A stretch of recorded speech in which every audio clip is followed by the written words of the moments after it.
안녕하세요. 내년에 결혼을 앞두고 있는 예비 신부입니다. 한창 결혼 준비를 하며 설레야 하는 시기이지만 전남친 문제로 인해 마음이 많이 좋지가 않네요. 사실 전남친과 저는 솔직히 말해 집안이 차이가 나긴 했습니다. 서로 같은 대학 출신이고 같은 전문직에 종사하고 있지만 집안 사정이 조금 달랐었죠. 저희 집은 어머니가 교감 선생님이고 아버지는 고등학교 교사이십니다. 전남친네는 경제적으로도 명예적으로도 정말 좋은 집안이었고요. 전남친의 얘기를 들어보면 사는 세계가 완전히 다르다는 느낌까지 받을 정도였죠. 그래서 전남친 집에 처음 인사를 드리러 갔을 때 엄청 긴장을 했던 것 같습니다. 혹시라도 저를 마음에 안 들어하면 어쩌나 하는 생각에 걱정을 많이 했었거든요. 그런데 막상 찾아뵙고 보니 두 분 다 저를 너무 환대해 주셔서 괜한 걱정을 했구나 하고 죄송스럽게까지 했습니다. 남친의 부모님을 본 첫인상은 두 분 다 뭔지 모르게 고상하다고 해야 하나요? 기품이 느껴진다는 게 딱 맞는 표현이라 생각했습니다. 당시에는 시부모님 되실 분들이 좋은 분들인 것 같아 안심을 하기도 했었죠. 이후에 다시 만나기 전까지는요. 네, 다들 예상하셨듯이 그날 남친 부모님께서 저에게 보였던 모든 행동들은 다 가식이었습니다. 인사를 드리고 며칠이 지난 후 저한테 연락하셔서 남친에겐 말하지 말고 따로 보자 하시기에 만났었는데 그때 그분들의 민낯을 보게 된 거였죠. 약속 장소에 먼저 도착해서 기다리고 있었더니 10분 정도 늦게 오셨던데 저를 보자마자 하신 말씀이 본인의 아들과 당장 헤어지라는 거였습니다. 아가씨가 우리 아들이랑 어울린다고 생각하세요? 일말의 양심이라도 있다면 저희 아들을 놓아주세요.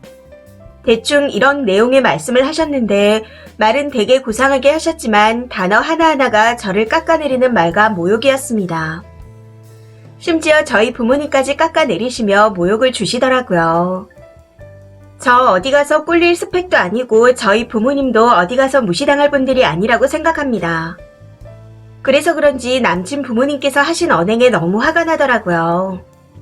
네, 그렇게 귀하신 아드님과 헤어져 드리겠습니다. 그런데 지금 말씀하시는 것처럼 이 일을 비밀로 하지는 못하겠네요.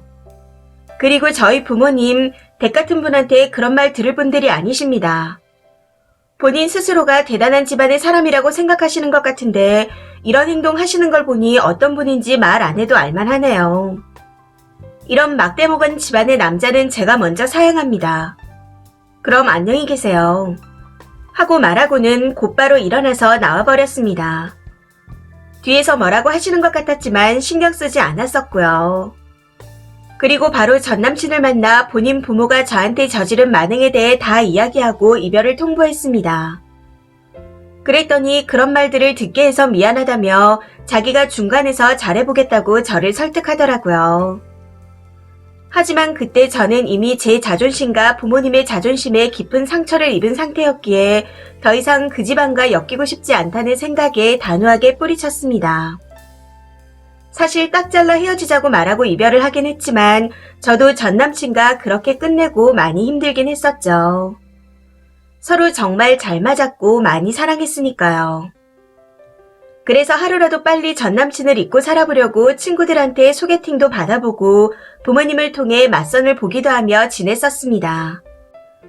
그러다가 정말 운 좋게도 좋은 분을 알게 돼서 새로운 연애를 시작하게 되었고요. 말 한마디에서도 참 좋은 사람이라는 걸 느낄 수 있는 그런 사람이었죠. 그렇게 연애를 하며 지내다가 양가 부모님의 허락을 받고 내년 4월에 결혼을 하기로 했습니다.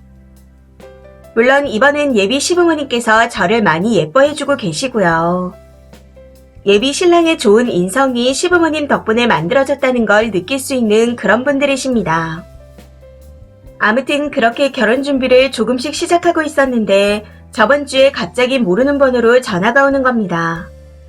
처음에는 모르는 번호라 받지 않았었는데 여러 차례 연락이 오기에 받았더니 전 남친의 어머니더군요. 다급한 목소리로 본인의 아들이 자해를 했다며 제발 살려달라고 연락을 하셨던 거였습니다. 다시는 전 남친과 엮이고 싶지 않다는 생각을 하고 있었지만 그 사람의 어머니가 울면서 사람이 죽는다 하니 저도 마음이 약해져서 병원으로 찾아갔습니다.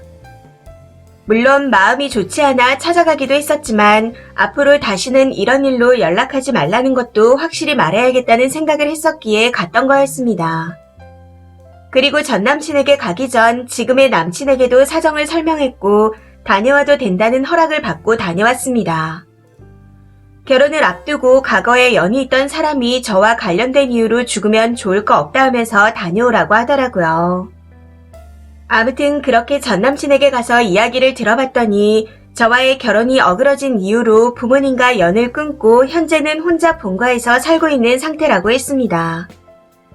저한테 미안한 마음에 연락도 못하고 있었는데 SNS에서 저의 결혼 소식을 보고 방아쇠가 당겨진 거였죠. 전 남친 부모님이 저한테 잘못했다 하시며 본인의 아들과 결혼해달라고 애원하셨고 전 남친도 염치 없지만 다시 돌아와주면 안 되냐. 어차피 부모님과 연을 끊고 살아갈 생각이었다 하면서 다시 시작하자 설득을 하더군요. 저 없이 살아보려고 했었는데 도저히 안 되겠다고 하면서요. 사실 처음에는 완전히 끝을 내려고 간 거였지만 막상 울면서 붙잡는 전 남친을 보니 순간 흔들리긴 했습니다. 그렇지만 이미 지나간 연을 억지로 붙잡는 건 아니라고 생각했어요. 그래서 전 남친에게 앞으로 너에 대한 그 어떠한 소식도 듣고 싶지 않아 온 거다. 만약 네가 죽는다 해도 나한테는 안 들리게 해달라. 하고 단호하게 거절했고 그쪽 부모님한테도 이미 끊어진 연은 이을 수 없다 하며 거절했습니다. 그러고는 계속해서 저를 설득하려는 그 부모님들을 뿌리치고 나와버렸네요. 전 남친에게는 너무 나쁘게 말을 한 것 같지만 이렇게 확실하게 끊어내지 않으면 안 된다고 생각했습니다. 그런데 전 남친을 만나고 집에 돌아와서 보니 가슴이 너무 답답합니다. 죄책감인지 뭔지 모를 감정이 멈춰지지가 않네요.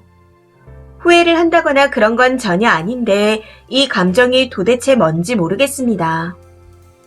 어떻게 하면 이런 제 마음이 괜찮아질 수 있을까요? 댓글입니다. 첫 번째. 당연히 마음이 안 좋죠. 죽음을 그냥 받아들이기도 힘든데 그걸 수단 삼아 한 사람을 지고 흔들려는 인간들을 무더기로 만났으니 끝내는 게 잘한 거예요. 자신의 목숨을 미끼로 쓰니의 미래를 낚으면 그 다음은요. 또 극단적인 수단을 쓸 겁니다. 그리고 그 전남친 엄마라는 여자가 최악질이네요. 지 아들이 죽는 건 그 엄마 때문이지 거절한 쓰니 탓이 아닙니다. 그런데 지가 책임 안 지고 쓰니를 불러서 또 거절하게 만들어요. 나쁜 사람 만드는 거고 죄책감 나눠 가지려고 연락한 겁니다. 끝까지 지와 지 아들만 중요한 거예요. 거지 같은 것들 빨리 털어내고 싹 잊으세요. 두 번째. 입장 바꿔서 쓰니가 전 남친을 못 잊어서 그랬다면 그 남자 엄마가 제발 결혼하라고 했을까요? 끝까지 지 아들만 생각하는 못된 사람입니다. 흔들리지 마시고 지금 남친 불안하지 않게 잘하세요. 깨진 쪽박은 붙여도 깨진 쪽박입니다. 세 번째. 지금이야 아들이 죽을까봐 님한테 숙이는 건데 그거 잠깐이에요. 만약 지금 감정에 흔들려서 내년에 결혼하게 되실 약혼자를 버리고 전 남친이랑 결혼을 하게 된다면 시가에서는 또 님을 볶기 시작할 겁니다. 아들이 죽는 소리 하니까 허락한 거지 안 그랬으면 너 같은 애 우리 집에 들였겠냐 어쩌고 저쩌고 하면서요. 안 좋은 일 있으면 다 님 탓이 되는 거고 천덕꾸러기 되는 건 시간 문제입니다. 제 지인 중에 저런 식으로 남자가 죽는다고 시도해서 결혼한 언니가 있는데 결혼은 남편의 의처증 때문에 굉장히 괴로워하고 있더라고요. 그냥 지금 만나시는 분께 충실하세요. 전남친 문제라 민감할 수 있는데 넓은 마음으로 잘 다녀오라 해주는 괜찮은 사람인 듯 합니다. 네 번째. 님이 마음 약해져서 결혼 깨고 전남친에게 돌아가봐야 님 때문에 아들 망쳤다는 말만 들을 겁니다. 당장은 고맙다고 할지 몰라도 저 말 나오는 데는 얼마 안 걸려요. 저렇게 자기 아들만 아는 부모라면 저 말이 반드시 나옵니다. 사람이 죽는 건 안타까운 일이긴 하지만 전 남친이 죽든 살든 님이 책임질 일이 아니고 헤어진 이후의 일은 남친과 그 가족이 알아서 할 일입니다. 막말로 님이 바람을 피워서 헤어진 것도 아닌데 죄책감 가질 필요 없어요. 그러니 과거의 사람은 다 차단하시고 앞으로의 행복만 바라보세요.